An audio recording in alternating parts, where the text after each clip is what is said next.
rocking and rolling now. Perfect. All right. Welcome to the Project FitFo podcast, where we speak to our guests and we learn about how they figured it the F out. You know, I am your host, Mark Rodriguez. Remember to like, share, and subscribe. Definitely need you to do that. But today, we've got a power couple. Is that how you guys like to describe your union? Yeah, power we can call couple? it power couple. I think we have enough evidence for that. I think just happy in love and doing things The we like. power couple. Okay, so this is Patrick and Sammy Bell. You go by Sammy. Yeah. Full name is Sammantha, though, correct? Yeah, Sammantha, okay, but we go with Sammy. I like that. Right? There you go. Nice. And they are owners of individual businesses, right? So you Yep. have your business, but then you also collab Every single day. for one united front. Yeah. Wow. Yeah.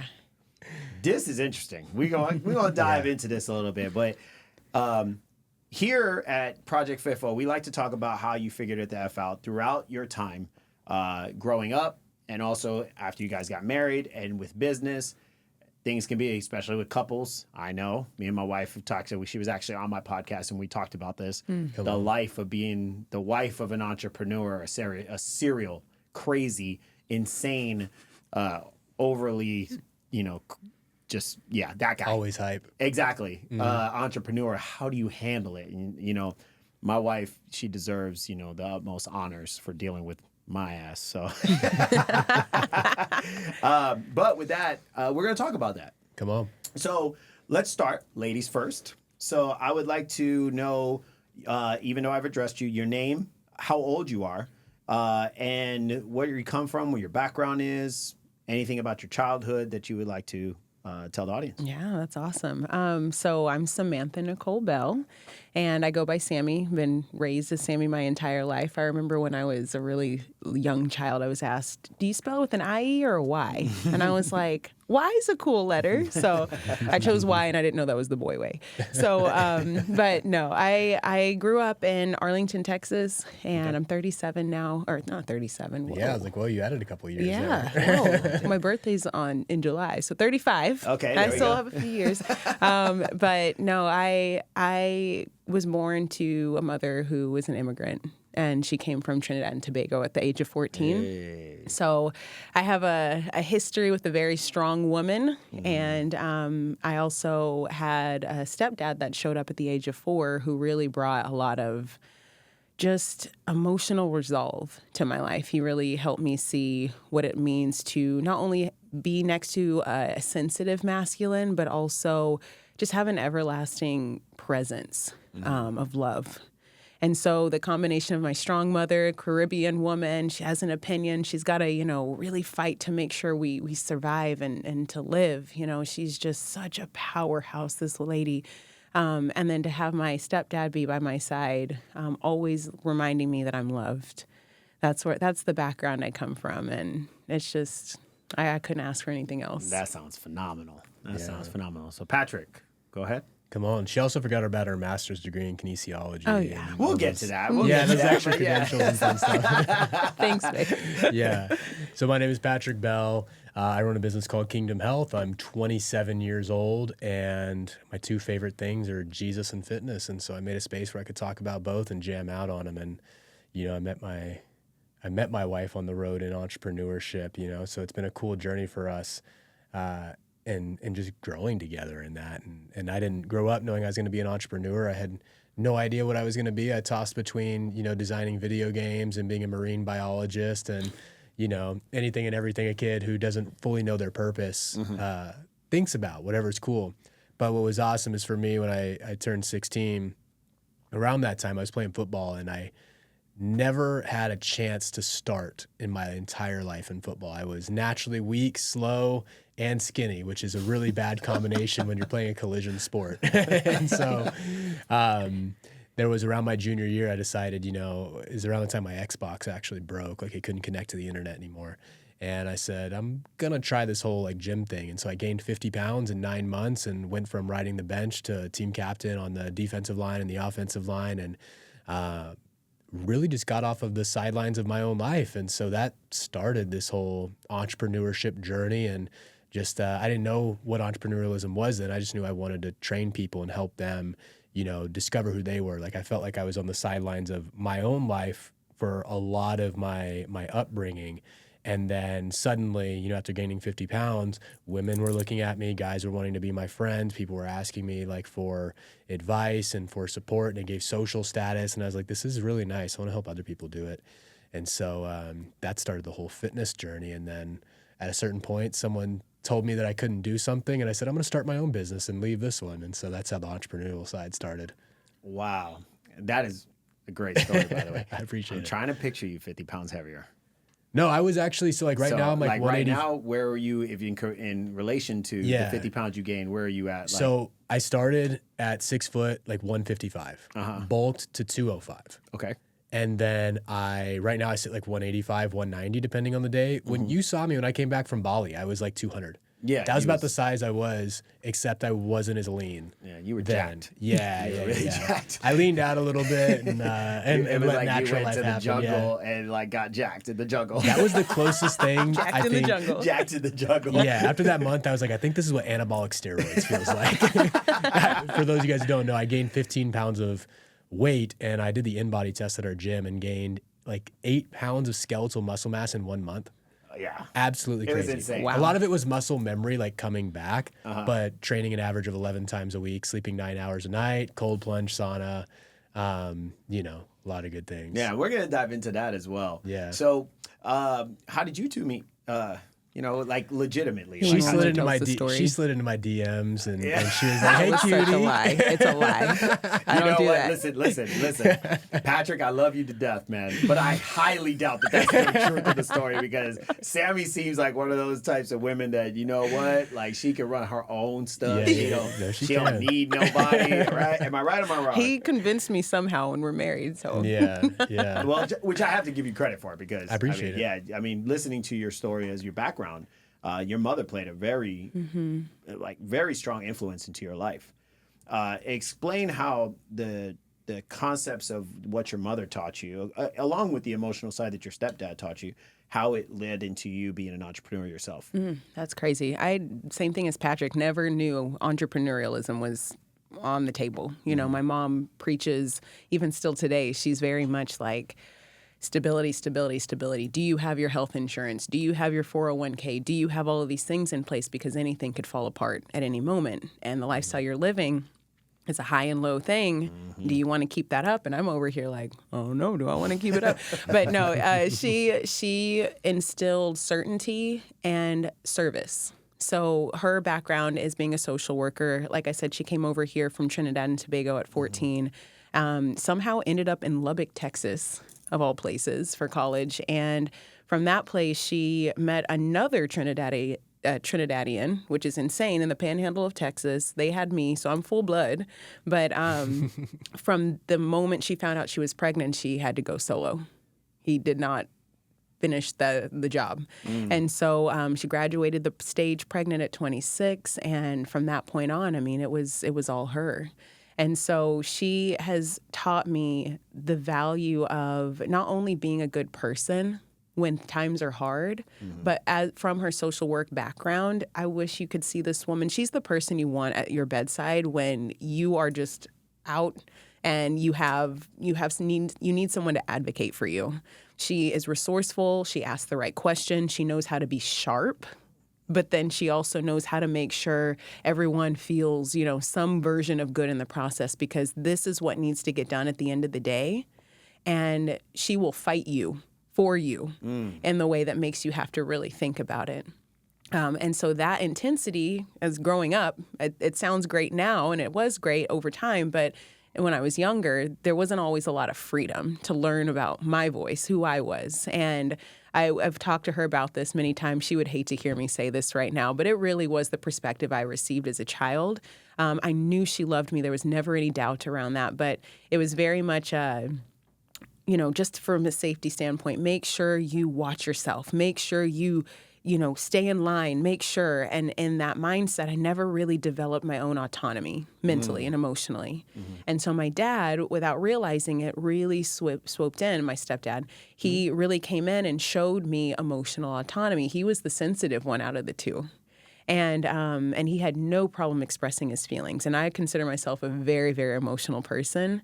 So him making emotions feel safe and always championing me. He's like, I'm going to let you do what you think you need to do. And if you fall the first time, just know we're going to do it my way the second time. Yeah. And so I always had a really strong, secure relationship, even though they got divorced when I was 8. They married at 4, got divorced when I was 8. He still lived in our house all the way up until I was a sophomore in high school. Oh, wow. So I never went without a family. That's how much they sacrifice themselves. So I'm very loyal, very diligent, very making sure that things happen, but also very accommodating to emotions and making sure people feel heard. And I really just give all of that to my parents for showing me that lifestyle. Yeah, they created that, that peace in you, even though you didn't have as you would say, your own autonomy. You actually, were creating something within you that now has led to your business and what you 100%. Absolutely. And Patrick, so your parents, how did you grow up with them? Yeah, so I moved around a lot growing up. Like I grew up over here in the DFW area, but left when I was 6, and we moved over to California, and we lived over in like Orange County area for a little bit, then Redondo Beach, and then my stepdad so when I was 6, my mom had a former love interest from like her 20s reach out to her online and was like, hey, I want to marry you. Like our relationship fell apart in our 20s. I want to like whisk you off. And he was an English professor in California.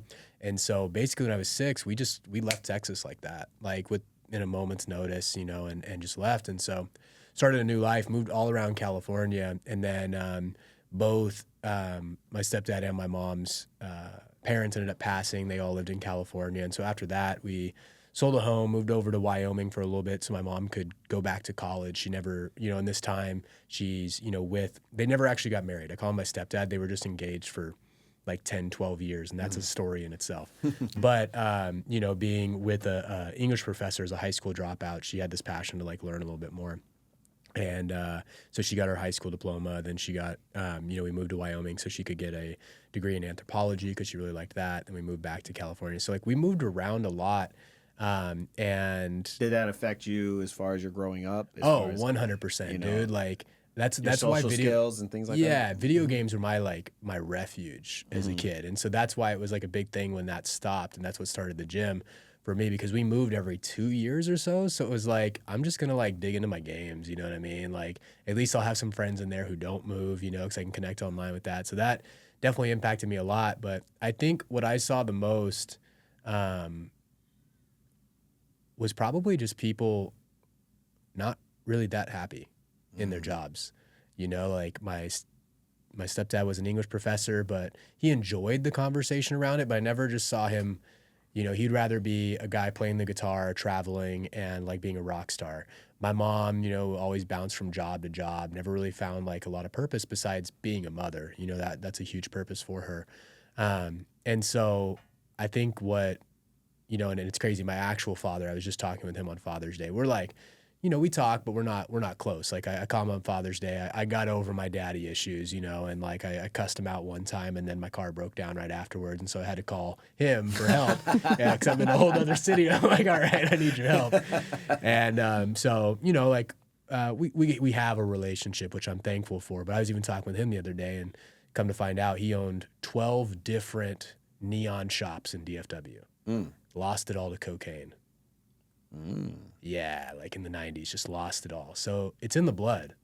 My grandfather was entrepreneurship is in the blood. The entrepreneurship, and I would even say addiction too, man. Like that's a piece I think people need to be aware of. You get the pros and the cons in the blood, and it's your job to steward that well and write your own path. My grandfather was an entrepreneur. He's a traveling salesman too. So it's like there's stuff like that to where like these guys I didn't spend a lot of time with, my father and my grandfather, had traits that I carry. So it's kind of fascinating in the way that my upbringing had no entrepreneurialism in it one bit. But if you go into the blood, like Sammy's dad, Olympic sprinter, and no biological father, and it's like. You just look at how her body moves. You see pictures of him. Like you see different, like no relation, but like they move the same way. Their bodies do. So it's interesting, even like the upbringing versus blood. aspect in that. It's very interesting, the dynamics that both of you have. I see the similarities of having a step parent that's in the picture. The original biological father was not in the picture, but both of you seem to have some sort of relationship with them. And almost raised as only children. I'm an only child. He has siblings, but he was almost raised as an only child. Yeah, I was raised as an only child. Like my siblings are much older. The closest one is 7, 8 years older than me. So like when I left, my mom just took me. And that's interesting, because how that leads into you figuring it the F out for your life. Don't start, Mark. He's about to start, baby. Come on, let's do it. I'm here for it. Hey, I'm just trying to ask the right questions, right? And I definitely don't want to get on your bad side. I know that for a fact. All right. But all seriousness, like, so you guys now, as grown, you found yourselves together. How, because you never did answer the question. You said she slid in your DMs, but I don't believe that. You asked the second question afterwards. I know we didn't answer that one. I was waiting for you to bring it back. Because you know I was going to. Yeah. So how did you guys actually meet? Do you want me to go or you to go? You can tell this part. Okay. He always So, you know what's actually crazy? I'm going to give you guys the God story of it. So 2018, I moved down to Texas, and this is like June. At this time, I was a personal trainer already and had no friends, just like sleeping on my mom's couch. My mom's about to move out to like Mineola. Like we were living in Mesquite at the time. So it's like, as a personal trainer, I'm going to have no career out in Mineola. Like at least like I need to be in DFW. And so my car breaks down at this point in time. I have to sell it for scraps. Like I'm just like, I'm also dealing with like this ringworm infection on my body that I have no idea what's going on. Like to the point where I had to shave my head at one point because I thought the like cream wasn't getting in, and it's like on my face. There's a bunch of crazy things happening at this point in time. Just really lacking like a social system too. My best friend was, my 11-year-old nephew. And we would just play Xbox at night, and it was hard, dude. And so at that time, something crazy happened. And this is literally God. A year prior, I started my entrepreneurial business, and I opened up a Square account so people could swipe their little card, get the reader, everything like that. And I got involved in a money laundering scheme. Okay. So someone like emailed me. I'm 19. Someone says, "Hey, I want to order your 2 biggest packages for my daughters." I'm like, "I'm big ballin'. Let's go." It was so I wanted to stop you right there. For all of you personal trainers out there and all you fitness enthusiasts out there, this is very common. Yeah, it's real. I can't tell you over the 7 years I've been in this industry how many emails I get where it says the same exact thing. And unfortunately, it catches a lot of people. It did. So continue, please. I apologize for interrupting. No. This is a real thing. People should be aware of this. I wouldn't have known if I didn't have like my mom looking over, but this guy's like, "Hey, I want your biggest packages for my my daughters." And so I'm like, "Okay, cool." It's like at that time, I can't remember if it was like 3 or 4 times a week. And it was like $900 each. So it was like an $1,800 package. And he's emailing me, he sends me his card info and everything. I'm like, sweet, let me put this in Square, like get it. There's like some misspellings in his grammar and stuff like that, but I didn't ask questions. I'm 19, and it's my first client ever. Like I just left the group that I was personal training for to go independent because they wouldn't let me put on boot camps. They wouldn't let me like go outside the gym and like do stuff that I wanted to do. So I was like, okay, cool. That in combination with some other things made me leave and say, I'm going to do this on my own and figure it out. And my mom, I'm like walking around the house like, I just made $1,800, and my mom's like, how'd that happen? So I tell her the whole thing. She's like, let me see these emails. We look at it, and it's, the misspellings here. He's going to have his daughters delivered by like taxi out in the middle of a small town. You know what I mean? Like this isn't going to work. And she's like, "Patrick, I think you're in a money laundering scheme." And I'm like, "No, I wasn't." This is my money. I just got clients. And so we take it to the bank, and they're like, "Yeah, this definitely looks like pretty much like a money laundering scheme." What happens is I made that $1,800. It's in my Square account, and like the payment processor then puts the money into the bank account. And so I deposited it from the payment processor to the bank account. I've got this it was actually like 1736 because they take their 3%. And that number is very important, and I'll tell you in a little bit why. So the 1736 is right there, and they're like, what we're gonna do is refund this back to this guy and have it leave your bank account, because you shouldn't spend any of it, because if you do, what's going to happen is he's going to like go to his credit card company and say, hey, I want a refund. And basically they turn credit into cash is essentially, for anyone, you know, who doesn't know what it is. So that money leaves my account. I go on, start my business as normal, get like real in-person clients, grow that for a year, come out to, this is all up in Oregon. And then I moved down to Texas to be closer to my family, enter into this really depressing time when I have no friends. My best friend's an 11-year-old. I've got no job, no money. My mom's about to leave to the middle of nowhere. I've got to figure this out. And I'm sitting there after a job interview at Fitness Connection, to where I go to this interview, dude, and it like, I went in there and I'm like, I'm going to like, two things I felt. Number one, I would crush in this position. And number two, this place feels absolutely disgusting and I would hate my life if I was a personal trainer at Fitness Connection. Like just the structure of like their sales teams. We do nothing but honesty at Project FitFo podcast. Straight up. Like that was the two things. I'm like, I would crush it here, but I would freaking hate my life. Yeah. If I do this. So I'm like, but after the workout, they gave me a free like coupon for a smoothie. And so I go over to like the smoothie bar over in Mesquite. And I'm sitting there, dude, with my car that's about to break down. And I know it's about to break down, but I'm just driving on its last leg. I've got no money to my name. I'm actually surviving. Like when I drove down here from Oregon to Texas, I ran out of money halfway and then my tax return hit that day. And so I had money for gas to actually like make it across the country. Just crazy things like this. But I've got like, I'm living off my tax return, which is like $300. It wasn't even a lot. And I'm like, let me just organize these apps on my phone. Let me just, like, I've got nothing better to do. And so I'm going through the apps on my phone. I'm like, oh, Square. I stopped using that because the gym that I went to, they had their own payment processor. So I never used it afterwards. And sitting inside that Square app was $1,736. Now let's backtrack. This guy's money came in, went to Square. I don't know if you guys know how payment processors work. They don't put the money back in payment processors. Once it's there, it goes to your bank account and it's gone. Yep. That money was not in Square when I was like trying to use it afterwards for the months afterwards. But I'm reorganizing my apps with nothing to my name. And somehow a year before, and like luckily it's been like maybe 10 years, so I think like the legality is like is gone. So I was genuinely worried about like sharing this for a while because I'm like, I don't know if I can get in trouble. There was $1,736 sitting inside of that Square account that should not have been there. The bank removed it from my account, and it doesn't just go back to payment processors. That's not how Stripe, Square, any of these things work. Like, oh my Where this is going. I'm like, okay, I can get a new car because mine's about to break down. At least put a down payment on something. Maybe put this into like, getting an apartment.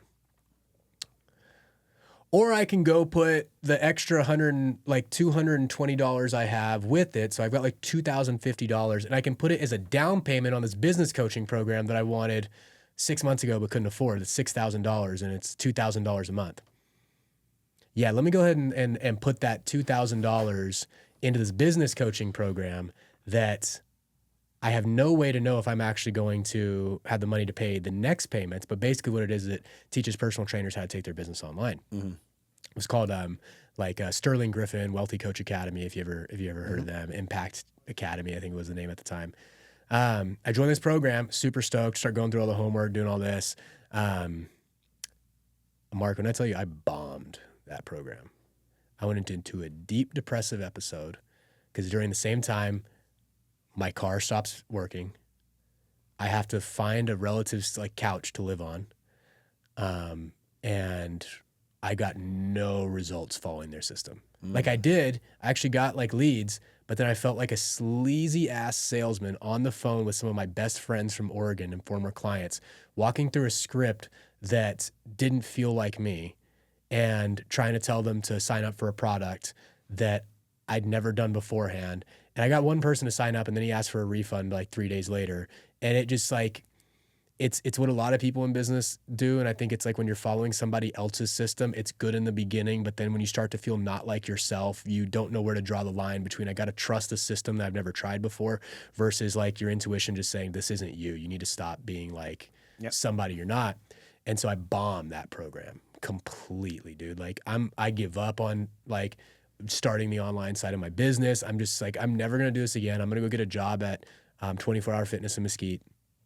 And so I get a job at 24 Hour Fitness in Mesquite, get like an assistant fitness manager position. I start growing. I'm their best salesman there. I'm like, 3 or 4 months in, doing really good. I'm with my family. And I'm saving up a little bit of money because I'm sleeping on a relative's couch in Terrell right now. My sister's dad, gave me a spot to relax. And it gets to like December. This all happened like September. And so I'm just super sad. I'm like, I'm never going to do this entrepreneurial stuff anymore. And then it gets to December. I've got like $2,000 saved up. I'm looking at apartments in Mesquite. And this guy who was really successful inside of the program that I was in, his name's Hakeem White. Some trainers may be getting his advertisements because he's all over the place now. He went from a member of this program that I was in, Impact Academy, I think was the name of it, or Wealthy Coach Academy. And he was super successful. He like trained, his niche was like getting nurses, black nurses, big butts was like his niche. And like it blew up, bro. Like he knew his niche and like. That's a great target demographic. Yeah, that's a great target demographic. And like he did phenomenal with it. And I remember seeing him do so well, and he joined at the same time that I did. And he actually started his own coaching program for personal trainers to help them implement his system because it was different than theirs. It was similar, but really in depth. He did a really good job putting together his program. I really detail orientated, and it's like $1,500, $2,000, something like that. And like I've got this little bit of money saved up, and I'm like, okay, I can get an apartment finally. I can get a car because this whole time my aunt is picking me up in Terrell. And she works in Addison, and she's stopping through Mesquite to drop me off at work. And then my other relatives, like my sister and her dad, are picking me up after work in Mesquite. We live in Terrell, like 30 minutes away, to bring me back home. So like I have no car and just purely depending on relatives, like in the kindness of them. I'm like, okay, I can get a car now. Like just do this. I'm like, or I could put it all in this business coaching program. And I put it all in the business coaching program. And I get inside that business coaching program, and this beautiful woman is there. So, with that being said, he says that she was there at this coaching program. So now, what were you doing at the coaching program? So I just invested $1,500, which at the time was the most I've invested in a coach. And I had my friends telling me, you just got schemed. You shouldn't have done that. Why did you do that? And I'm like, don't make me feel bad. Oh my God, what if I did it wrong? And but I had a feeling about this guy. I think I saw his name in a comment section. I clicked on his profile and his marketing was good enough for me to do something I've never done, which was, he was doing something similar, talking about female. Anyways, he was talking about something I talk about. And I've never seen another fitness professional talk in that way. So I messaged him and said, oh my gosh, I love what you do. This is so great. I never do that. And then later on, his marketing ended up making me want to buy. And so I bought. And I just went through his program. It was 4 weeks of absolute boot camp. Almost everybody in the program got sick in this round because we were just working so hard. My thumb from all the cold DMs and messages I sent was cramped for like 6 weeks during and after the program. Yeah. Wow. It was intense. And so really we all got to know each other because he was really good at group facilitation, but we didn't really know each other. And we were all just focused on getting through. And so Patrick loves to say that I commented on one of his posts, some praise hands, and that was how he knew I liked him. Emojis on that one. Which emoji? She put okay. So I put a little shirtless picture action on Instagram, right? Thirst I took trap. a thirst trap. Took it from back from my modeling days. I was specific on it, and she commented on it. She put up 2 praise hand emojis, like boom, boom, which means praise the Lord. This is it, right? This is the man right here. She liked the 6-pack, which something. Means our pod is supposed to comment on each other's posts to help boost the algorithm. So that's what that was. We were doing it for everybody. So he's got his story. Yes, thank you. You got your story. Thank I see you. where this is going here. Okay, good. And so finally we ended up getting invested in the next program. So that was 4 weeks. And then he had a 3-month program option after that. And so that was a very difficult decision to make, kind of like Patrick was talking about how it was just, we had some money left over. It was the last bit of my money. The first $1,500 was the last bit. And then I finally made it back by selling really well, and then You crushed it too. You rolled made it like back $7,000-8,000 in that yeah, month, right? I really did a Yeah. good job, but it was enough to pay my bills. And then the last I had left, I rolled it back into this program, and I was like crying as I'm doing it because I was like, is this an addiction or is this really me helping myself? I can't tell. And no examples of entrepreneurs in my life. And so that was the time period where Patrick describes it as like the dust settled, and we were all really able to like notice each other because we had a longer time together. And somehow we ended up noticing that we were the only ones that were 45 minutes away. Everyone else was all over the country. An online program. The coach is from Florida. So somehow we ended up deciding, hey, let's just meet up. We're crazy entrepreneurs. Let's collaborate together. And so we ended up sitting down at a Starbucks, and Patrick, I sit down, put my computer up, and he's like, so how are you? How's your business? And it was the way he asked that I was like, it's not good. Like, I just knew he could hold space for the truth. Yeah. And he was like, you know what? When I feel this way, I like to get up and I like to walk around. And so it was like bones cold outside in January. Yeah, January, And so we were going to Texas. walk outside, but then the mall was across the street. And so we walked in the mall for laps. And we got to connect, and I remember talking, and I was like, la, la, la, la, la, talking about how great my business is and what it's supposed to be and all these things. I remember looking at him, and he was just like, oh, yeah, wow, that's amazing. And then I was just like, no, no, no, I know it's right. I just kept talking. And then I looked back at him again, and he had this face. And I was like, does he like me? This young buck, he likes me. That's his problem. Like oh gosh. So the face of it was one of he hit had the the height, the hearts and the pupils. yeah. Ooh. And I was like, all right, and you were felt because he was younger than you. yeah, I was like, oh, this is Yeah. a no-go. Tell him how old I was. He was 22. He had just turned 22 A month ago. before. So that means he had just been legally able to drink alcohol, like Yep. not far before. And I was 29. 28, 29. I think you're 29. That was not happening. But when he asked, and then he kept talking, and then he was sweet, and I was like, you know what, Sammy, you deserve to go on a date. Oh, no, Let somebody take you on a date, and then so all we're of at a the end sudden of it. it was a wrap after that. We do the walk, and we go back to Starbucks. And so I go into the bathroom, and I'm like, all right, Patrick. I'm like throwing water on my face. I'm like, you got to ask this girl on a date. You got to do. I'm hyping myself up. I go out there. I'm like, do you want to go on a date with me? What did you say? You're like, maybe. You're like, yeah, sure. It was like Won't be the worst way to spend my time. So, as you guys now have grown in a relationship, right? Yeah. So you got to know each other, you dated, you became, a serious item, obviously, and then you decided to get married. What kept you guys as entrepreneurs going into being married? Like, was there a moment that you were like, you know what?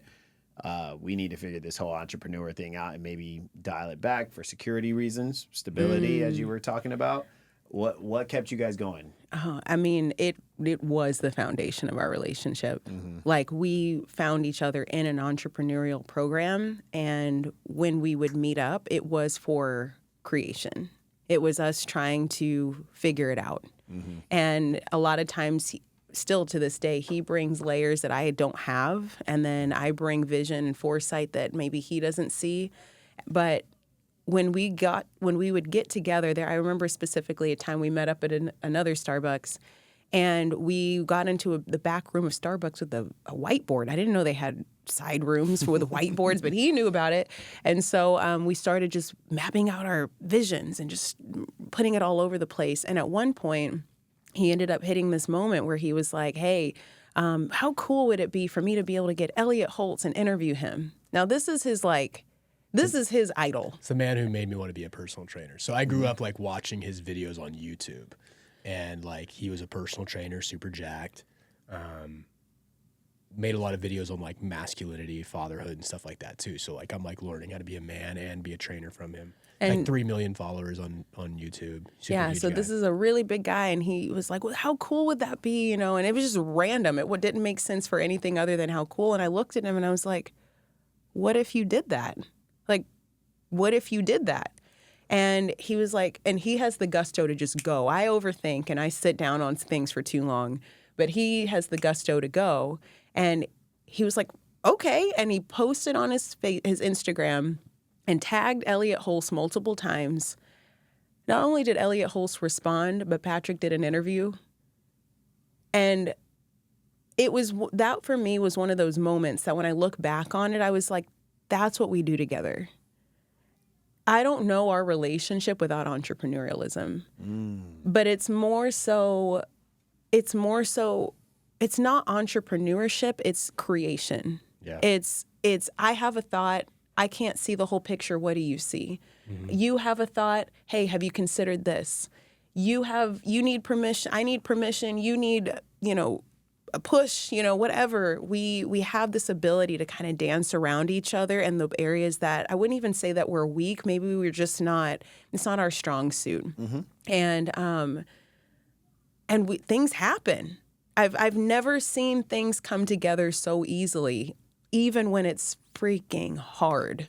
Listening to you both, and I admire this, the way you guys look at each other. You can see it.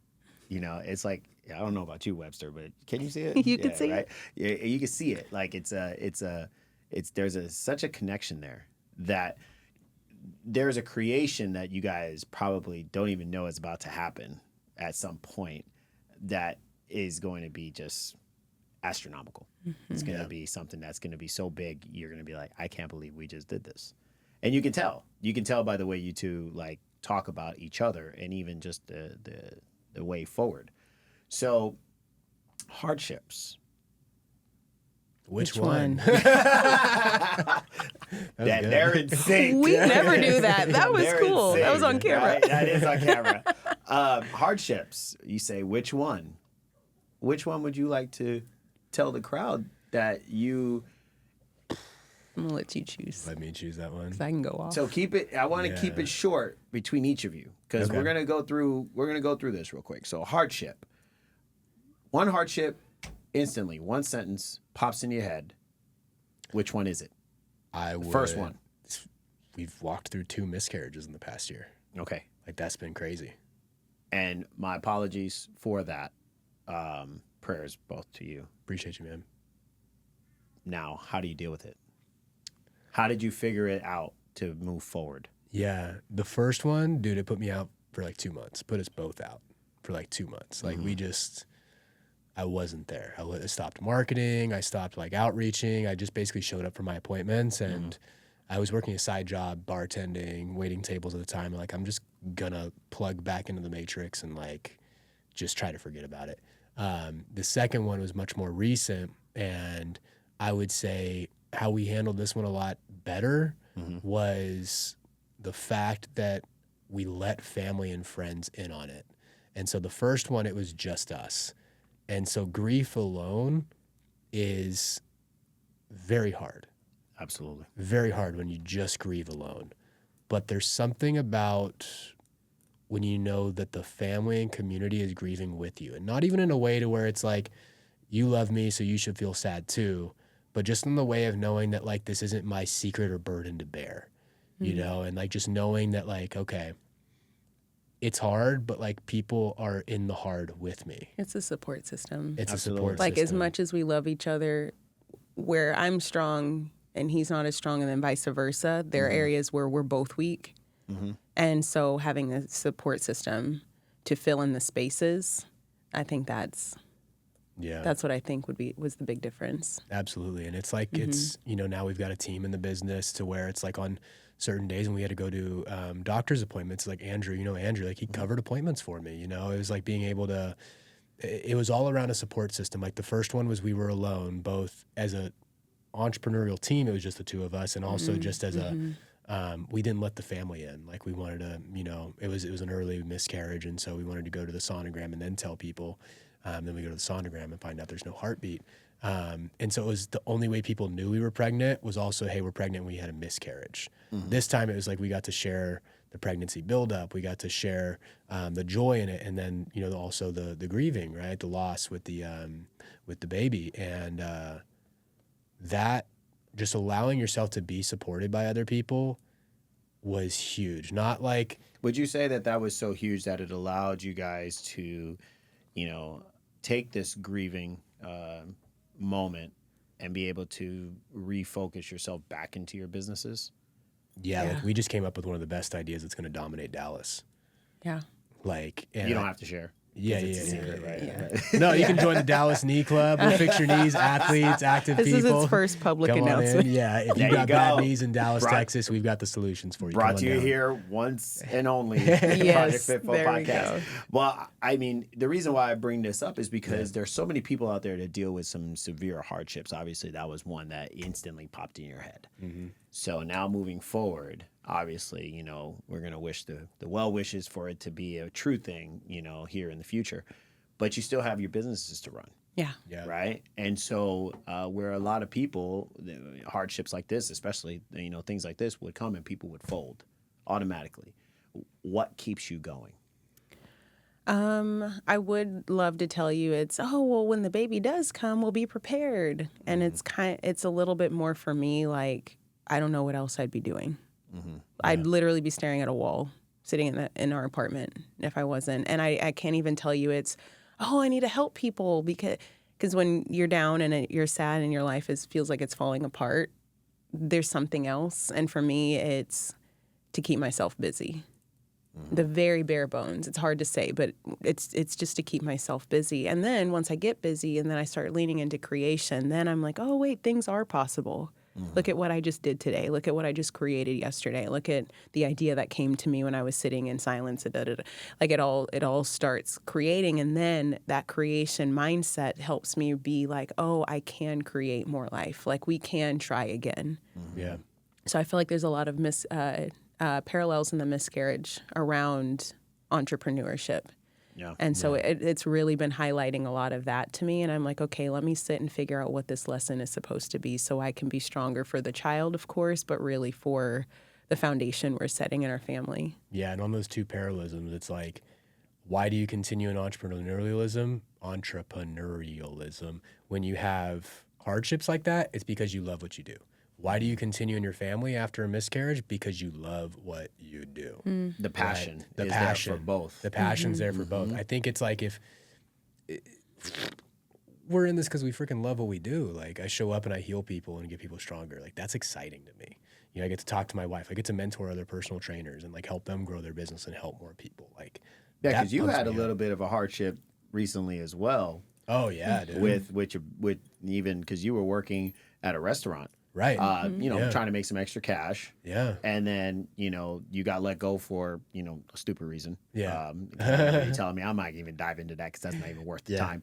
But you had to, as I would like to call it, shit or get off the pot. And you were like, you know what? I'm going to go full time into my personal training business. Like legitimately like entrepreneur.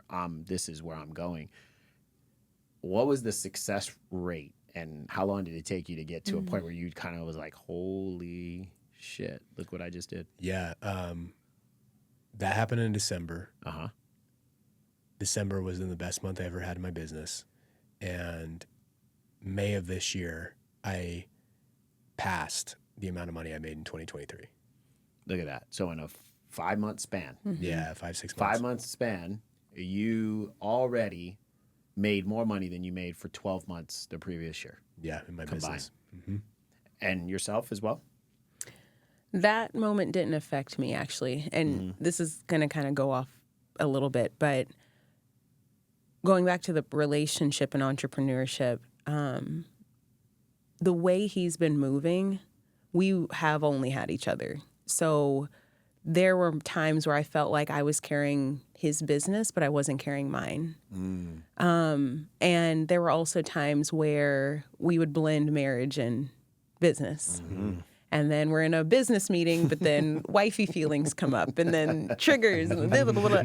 So You wouldn't believe how common this whole. I mean, it happened with me and my wife, Yeah. and that's why it's. I'm laughing because I'm like, oh yeah, it's I such know a this thing. story. Oh, Yeah. I'm like, it Everyone. is a delicate Yeah. dance to dance. You're lying if you say it doesn't come up. Yeah, for real. In a Oh my marriage with gosh. business. Yeah. But in him taking action, because the job being lost for me as a woman, and in our relationship, it was the first time that rather than saying, how can I help? What can I do? Give me some buckets. I'll help put out the fire. I was like, I believe in you. Mm-hmm. You told them to figure it the F out. In the nicest word. I believe in you. Yeah. It was just like this. I could choose to step in. Uh-huh. But at this season in my life, I'm choosing to not have the bandwidth for it. And so in the same time that he's scaled in the last 5 months, I have put myself, almost forced myself, handcuffed myself into a state of rest that I'm just now stepping into creation mode for my business. And in the time when he doesn't have me to lean on, all of a sudden a team shows up and they're the best team possible. And then all of a sudden I have an opinion, but I hold it and he figures it out. You were going to ask us what the two different things that stood out, the hardships. Mm-hmm. My biggest hardship in our specific relationship has been me letting him figure things out. Because I call them wisdom cycles. I feel like when I look back on my life, every 7 years, there's just like a grouping of events. And then like friend groups end and like seasons are done. I always tell Patrick, I was like, I have a whole wisdom cycle on you. She does. Okay.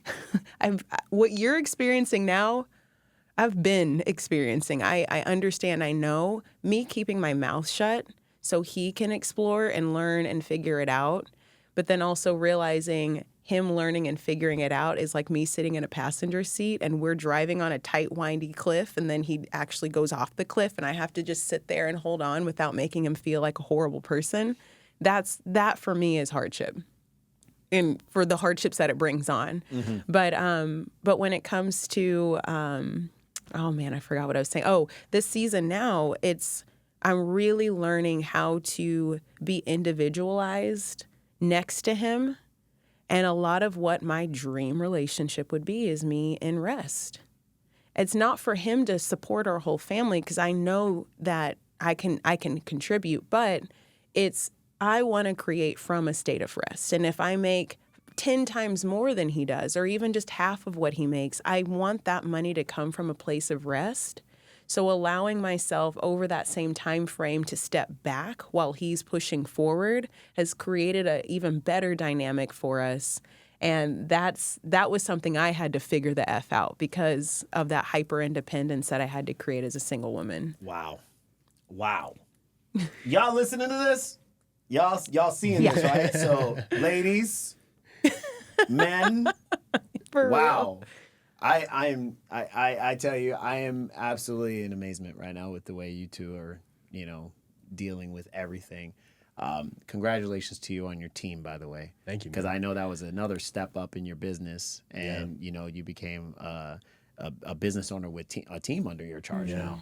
And if you don't know, Patrick does really a lot on corrective exercise. You've had 2 double knee surgeries. Yep. And you deal with people with shoulder injuries, hip injuries, knee injuries, and you really tackle those clients to give them the best that they can even imagine in training. Yeah. And then what would be your my lane? Yeah, your lane, in creation. What is it that you look for? Yeah, so you're asking, what do I do in business? Yeah, like who's your target demographic? What's your niche? What are you really passionate about as far as what you provide to your consumer? Yeah, I work with female leaders. Mm-hmm. And my intention is to make sure that in your pursuit to greatness, pursuing your purpose, going after your vision, doing the big things, you're taking care of yourself. Absolutely. Because there is, especially for women, we can, and so we feel like we should, and we will. And our will is strong, too strong sometimes, and we burn ourselves out. We're exhausted. Our hormones get thrown all off. There's all kinds of repercussions. And then I also see the world becoming a lot colder place because women are stressed out and we can't be flowery little fairies. It's kind of funny. My wife, she's a retired Marine. And she actually, the first time I actually learned that she's sensitive was about maybe 6 or 7 months ago. That's a while. Congratulations. I was like, you are sensitive? She was like, because I'm a girl. And I'm like, I don't really see this side of you. 1 + 1 is 2. But, it's funny. I want to say, I'm like I said, I really am in amazement of the way you two are running your businesses together, running a family together, because you two together are a family, you know, and it's going through the hardships and dealing with the hardships. I mean, that is, you know, amazing how you two have, you know, joined together as one united force to get through those hardships and then be able to, you know, come out on the other side, you know, and it's important for people to know, you know, and I really do appreciate and respect the fact that you guys shared that. So thank you for that, because that's it's very important for people to hear. I know that that's a traumatizing thing, but it's also something that a lot of other people go through. And then to be entrepreneurs on top of that, you know, and have to conduct your business. And like you said, you know, there was times where you just wanted to shut off. I don't want to do this no more. And I even remember a conversation I had with you, and you were like, I just need to be with my wife. And I was like, man, I love this dude. Me and you met a few years ago, about 2 years ago, right? It was like, I want to say December or November of like 22. Yeah, it was when I came over to Self-Made. And I literally watched you grow as a business owner, just in my, you know, realm. And when you brought your wife over, I was like, I absolutely love her. It's so great. You know, it's so cool to see it. So I ask both of you, there's one thing that you want to address the crowd to give them, for them to critically think about, but also be able to see it from your perspective. What would that be? And of course, again, ladies first. So what would you say to the crowd?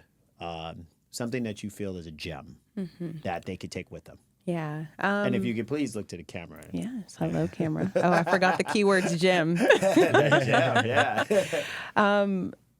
I think I've done a lot of figuring it the fuck out through hustling and pushing and driving. And even to this day, I could do that. But what life keeps showing me over and over again is the key to success is rest. The key to success is rest. It is rest. It is rest. I don't care how much caffeine you take. I don't care how much you build your business and it starts working. It is not sustainable to keep that momentum. And even when you reach the top, if you don't learn how to rest, you're going to have everything you want and you can't be peaceful in it. And so I really believe in how you build something is how you're going to experience it when you have it. Same thing for ladies in weight loss, don't forget. And so just make sure, if you feel like you don't know, that means you are onto something. And so go into rest. It's going to feel like the exact opposite thing that you're supposed to do, but I can tell you it is the peace. That peace is missing, and it's going to change everything. There we go. Beautifully said. Patrick, one gem.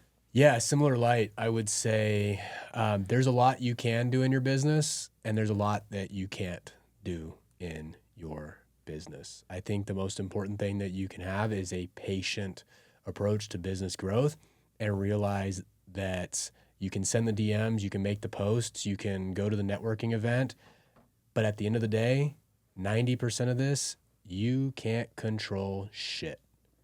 God will send you the multi-$1,000 client at the end of the month, right when you were stressing the whole month. He'll send you $1 million client.